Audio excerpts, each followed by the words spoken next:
એક વખત એક યુવાન મુંબઈની લોકલ ટ્રેનના પાટા આગળ ઊભો હોય છે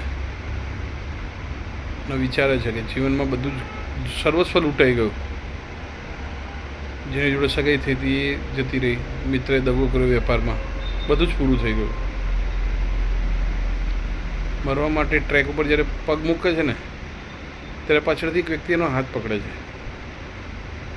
અને કહે છે, દોસ્ત તું મરી જાય એનો વાંધો નથી, પણ આપણે બંને એક ચા પીએ. મારી અહીંયા બાજુમાં જ કરિયાણાની દુકાન છે. યુવાને લઈ જાય છે એમની દુકાને. એમનો એક હાથ હોતો નથી.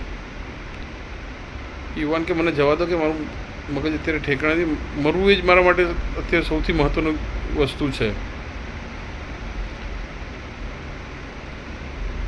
એક કરિયાણાવાળા ભાઈ એમના ગલ્લામાંથી એક જૂની ડાયરી કાઢે છે કે તું આ ખાલી વાંચી લે ને પછી તારે મરવું હોય તો તને રોકીશ નહીં. એ જુએ છે 2005માં કે ભયંકર વરસાદ આવે અને મારી દીકરી અને મારી ધર્મપત્ની બંને જતા રહ્યા અને એમને બચાવવા જતાં મારો એક ડાબો હાથ કપાઈ ગયો. એ વખતે એમ થયું કે દરિયામાં હું પણ સમાઈ જાઉં અને જીવન ટૂંકાવી દઉં. પછી એક સમય એને એવું વિચાર આવે છે કે ઈશ્વરે મને જીવન આપ્યું છે તો મારે જીવન આ રીતે શા માટે ટૂંકાવવું જોઈએ.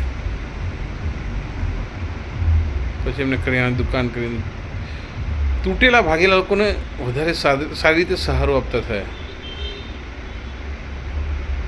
એ કહે છે કે દોસ્ત તારી જિંદગી બહુ જ અમૂલ્ય છે. એ માણસ ત્યાંથી નીકળી જાય છે.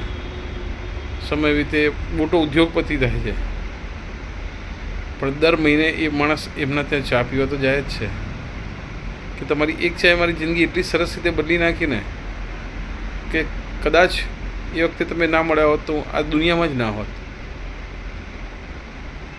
સમય ગમે તેવો હોય, માનસિકતા કોઈ દિવસ નબળી ના હોવી જોઈએ. મારું નામ કિરણ સુશીલાબેન પારેખ.